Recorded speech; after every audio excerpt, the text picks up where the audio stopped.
Hello students, मैं doctor Asha Saxena BSc part second year के विद्यार्थियों को पेपर थर्ड में सेल्स ऑफ इम्यूनिटी के बारे में बताने वाली हूँ। इससे पहले वाले चैप्टर में मैंने बच्चों आपको टाइप्स ऑफ इम्यूनोग्लोबुलिन के बारे में बताया था। आज हम उन कोशिकाओं के बारे में अध्ययन करेंगे जो कोशिकाएं इन इम्यूनोग्लोबुलिन्स को लेकर जाती हैं और प्रतिरक्षी क्रियाएं पूर्ण करती हैं। देखो, प्रतिरक्षी तंत्र का विकास गर्भधारण के 2 माह पश्चात भ्रूण में प्राइमोर्डियल सेल और स्टेम सेल्स के द्वारा होता है। भ्रूणी काल में ये एम्ब्रियो के योग सैक एवं यकृत द्वारा विकसित होता है और उसके पश्चात ये अस्थि मज्जा में स्थानांतरित हो जाते हैं। बच्चों, स्टेम सेल्स या प्राइमोर्डियल सेल्स क्या होती हैं? देखिए, ये अविभेदित प्रकार की कोशिकाएं हैं, अनडिफरेंशिएटेड सेल्स। इन कोशिकाओं के विभाजन से हमें 2 विशिष्ट प्रकार की कोशिकाएं मिलती हैं। एक होती है इरिथ्रोपोइटिक सेल्स जो आगे विभेदित होकर आरबीसी में विकसित होती हैं, और दूसरी होती है लिम्फोपोइटिक सेल्स जो विभेदन के पश्चात विभिन्न प्रकार की लिम्फोसाइट्स परिवर्धित करती हैं। लिम्फोसाइट्स, जैसा कि आप जानते हैं, एक WBC का प्रकार है और लिम्फोसाइट्स के द्वारा विभिन्न प्रकार की प्रतिरक्षी क्रियाएं संपूर्ण होती हैं। ये lymphocytes lymph cells, peripheral lymphoid tissues और लिम्फॉइड ऑर्गन्स जैसे कि थाइमस, लिम्फेटिक ग्लैंड्स और यकृत में प्रवेश करती हैं। बच्चों, मैं आपको बताना चाहूँगी, हमारे शरीर में 2 परिसंचरण तंत्र साइमल्टेनियसली चलते हैं।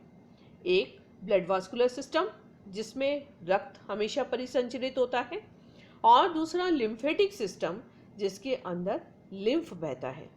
ये लिम्फ विभिन्न प्रकार की लिम्फ गांठों से होता हुआ लिम्फॉइड ऑर्गन के अंदर जाता है, और 2 विशिष्ट लिम्फॉइड ऑर्गन हैं हमारे शरीर में, एक तो थाइमस और दूसरा स्प्लीन।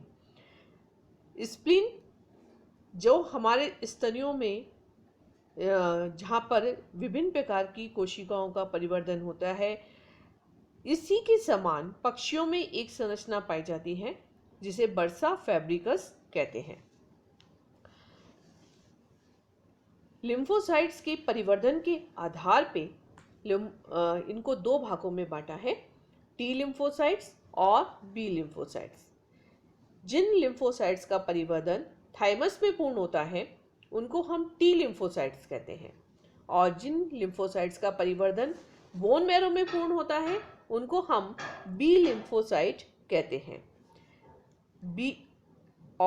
इस बी लिम्फोसाइट्स का परिवर्धन बोन मैरो में स्तनियों के अंदर होता है, लेकिन बर्ड्स के अंदर इसका पूर्ण परिवर्धन बर्सा ऑफ फैब्रिकस के अंदर होता है, और सर्वप्रथम इनका ज्ञान वहीं पे हुआ था, उसी आधार पे इनको बी लिम्फोसाइट्स कहा जाता है।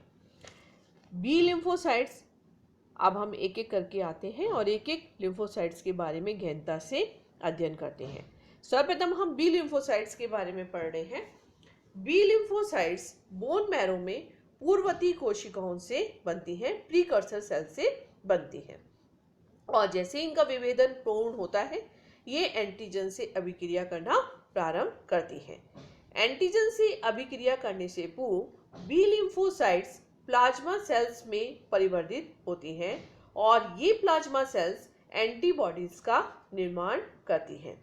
देखो बच्चों, मैं आपको कई बार ये बात बताती आ रही हूँ कि एंटीजन्स अनेक प्रकार के होते हैं, और इन एंटीजन से लड़ने के लिए हमारे शरीर में भी बहुत विशिष्ट प्रकार की कई एंटीबॉडीज पाई जाती हैं। पहले चैप्टर में भी मैंने आपको बताया था कि एंटीजन एंटीबॉडीज का जो रिएक्शन है वो लॉक एंड की जैसा होता है। बी लिम्फोसाइट्स द्वारा इन इम्यूनोग्लोबुलिन्स का निर्माण होता है, और मैं यूं कहूं कि इम्यूनोग्लोबुलिन्स बोलूं या एंटीबॉडीज बोलूं, लगभग ये दोनों शब्द एक दूसरे के पर्यायवाचक हैं, सिनोनिम्स हैं। एक बी लिम्फोसाइट की सतह पर लगभग 1.5 × 10⁵ एंटीबॉडीज अणु हो सकते हैं, और बी लिम्फोसाइट की सेल मेम्ब्रेन पर ये इम्यूनोग्लोबुलिन्स इंटीग्रल प्रोटीन या आंतरिक प्रोटीन के रूप में होते हैं। एंटीजन को ग्रहण करने के लिए इनके ऊपर ग्राही स्थल पाए जाते हैं।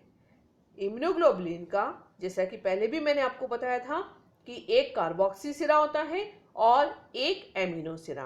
कार्बोक्सी सिरा लिम्फोसाइट की प्लाज्मा मेम्ब्रेन में धंसा होता है और एमिनो सिरा बाहर की ओर प्रदर्शित होता है।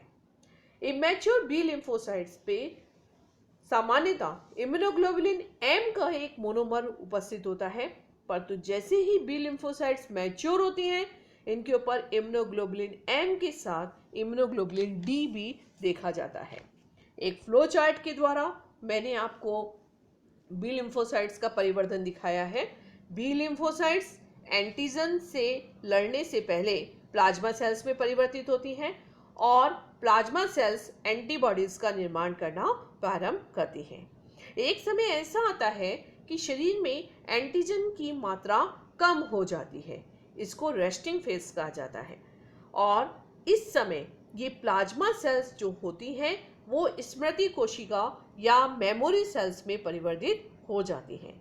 पुनः उसी एंटीजन के शरीर में प्रवेश करते समय ये मेमोरी सेल्स प्लाज्मा सेल्स में परिवर्तित होती हैं और अधिक तीव्रता और तेजी के साथ परिवर्तित होती हैं और उस एंटीजन को नष्ट करती हैं। तो बच्चों, मैं आपको ये पहले भी बताया था कि हमेशा द्वितीयक अभिक्रिया या सेकेंडरी रेस्पॉन्स तेजी से होती है, तीव्रता से होती है और एक्टिव इम्यूनिटी में के अंदर होती है। तो आप इस बात को ध्यान रखेंगे कि सेकेंडरी रेस्पॉन्स हमेशा जो कि प्लाज्मा सेल्स के द्वारा दिया जाता है वो अधिक तीव्रता और तेजी से होता है। अब हम आते हैं दूसरी प्रकार की लिम्फोसाइट पे, जो कि टी लिम्फोसाइट है। टी लिम्फोसाइट का प्रतिरक्षी तंत्र में बहुत बड़ा स्थान है। अब आप इसको समझेंगे बच्चों। देखो, टी सेल लिम्फोसाइट्स का जो परिवर्धन है वो थाइमस ग्लैंड के अंदर होता है और इनका विभेदन थाइमस से निकलने के पश्चात भी होता है। बी सेल्स से इनकी कार्यप्रणाली थोड़ी भिन्न है। टी सेल्स एमएससी बंधित एंटीजन की पहचान कर पाते हैं। अब ये एमएससी क्या होता है बच्चों? देखिए, एमएससी वो मॉलिक्यूल है जो कि पैथोजन के किसी पेप्टाइड फ्रैगमेंट से जुड़ते हैं और जुड़ने के बाद उसको टी सेल के पास लेकर पहुंचते हैं। तो एक तरीके से मैं आपको यूं कहूं समझाने के तौर पे कि MSc molecule just like waiter हैं जो कि पैथोजन को पकड़ते हैं और टी सेल को लाकर उनकी सप्लाई करते हैं। टी लिम्फोसाइट्स की जो प्लाज्मा मेम्ब्रेन या सेल मेम्ब्रेन है, इन पर विशिष्ट अणु पाए जाते हैं जो कि इन्हें और भी अधिक विभेदित करते हैं। देखिए, CD8+ T सेल, इसको किलर सेल भी कहा जाता है या साइटोटॉक्सिक सेल भी कहा जाता है। किलर का मतलब तो आप लोग समझते हो, किसी को मारना। जी हाँ, ये सेल्स मारती हैं। किनको मारती हैं? कोई भी सेल्स अगर वायरस के द्वारा संक्रमित है तो ये सेल वहां पहुंचती हैं और उसको नष्ट करती हैं। इसके अतिरिक्त कैंसर सेल्स को मारने में भी इन सेल का बहुत बड़ा योगदान है। CD8 टी सेल्स कुछ ऐसी प्रोटीन्स भी सिक्रेट करती हैं जिनको साइटोकाइंस कहते हैं। ये साइटोकाइंस और कोशिकाओं को आसपास की इकट्ठी करते हैं और प्रतिरक्षी क्रियाएं संपूर्ण कराते हैं। CD4+ T cells, CD4+ T cells को हम हेल्पर सेल्स भी कहते हैं, सहायक कोशिकाएं भी कहते हैं। ये सहायक कोशिकाएं क्या करती हैं? देखिए बच्चों, हमारे शरीर में इन सेल्स का एक महत्वपूर्ण कार्य ये भी है कि स्वतः की कोशिका का पहचान करना तथा बाहर से आने वाली कोशिका का पहचान करना।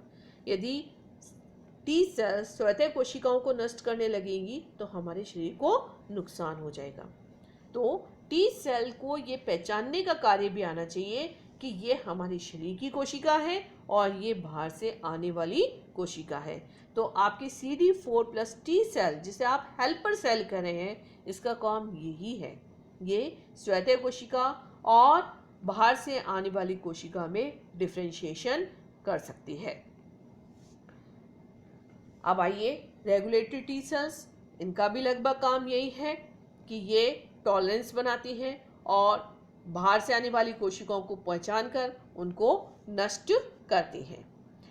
एंटीजन से जुड़ी हुई टी सेल्स आकार में बड़ी होती है और ये मेमोरी सेल्स में परिवर्तित हो जाती है। जैसा कि अभी आप बी सेल्स में पढ़ के आए हैं, मेमोरी सेल्स आपके शरीर में स्मृति कोशिकाओं के रूप में रहती हैं और पुनः एंटीजन का जैसे ही इफेक्ट होता है, प्रादुर्भाव होता है, ये इफेक्टर टी सेल्स में विभेदित हो जाती हैं। बी सेल्स की अपेक्षा कर टी सेल्स की जो मेमोरी सेल्स हैं वो बहुत लॉन्ग लिव्ड होती हैं और आकार में भी बड़ी होती हैं। टी सेल्स वायरस से इन्फेक्टेड कोशिकाओं को नष्ट करती हैं और हमारे शरीर में समय समय पर बनने वाली ट्यूमर सेल्स को नष्ट करने का कार्य साइटोटॉक्सिक टी सेल्स के द्वारा होता है। एक आप लोगों ने यह अवश्य सुना होगा कि किसी मरीज को किडनी का ट्रांसप्लांटेशन हुआ है अथवा लीवर का ट्रांसप्लांटेशन हुआ है। ये क्यों होता है बच्चों? जब किसी शरीर में कोई अंग कार्य करना बंद कर देता है तो डॉक्टर्स उसको उस अंग को प्रत्यारोपित करके उस व्यक्ति को जीवित करने की क्षमता रखते हैं। लेकिन हमारे शरीर में उपस्थित टी सेल्स एक ऐसी सेल्स हैं जो कि बाहर से आने वाली ग्राफ्ट को अस्वीकार करती हैं और इसके कारण कई बार ऊतक प्रत्यारोपण की जो प्रक्रिया होती है वो अवरुद्ध हो जाती है या शरीर उस ग्राफ्ट को स्वीकार नहीं करता है। अतः ऊतक प्रत्यारोपण में या अंग प्रत्यारोपण में भी टी सेल्स की भूमिका महत्वपूर्ण होती है। तीसरी एक विशिष्ट प्रकार की कोशिका में हम चल रहे हैं जिसे हम कहते हैं नल सेल। परिधीय रक्त कोशिकाओं का एक छोटा समूह नल सेल होता है। इसकी प्लाज्मा मेम्ब्रेन पे विशिष्ट रासायनिक अणु अनुपस्थित होते हैं जो कि टी और बी सेल की प्लाज्मा मेम्ब्रेन पे पाए जाते हैं। इन कोशिकाओं का एक क्रियात्मक समूह नेचुरल किलर सेल के रूप में होता है। एनके सेल का भी महत्वपूर्ण कार्य है हमारे शरीर में। ये ट्यूमर सेल की सतह पर उपस्थित एंटी ट्यूमर एंटीबॉडी से बंधित होते हैं और उस ट्यूमर कोशिका को नष्ट कर देते हैं। तो आज मैंने आपको इस चैप्टर में 3 विशिष्ट प्रकार की कोशिकाओं के बारे में बताया, B lymphocyte, T lymphocyte and null cell. ये हमारे प्रतिरक्षी तंत्र का लगभग 80% भाग बनाती है। धन्यवाद।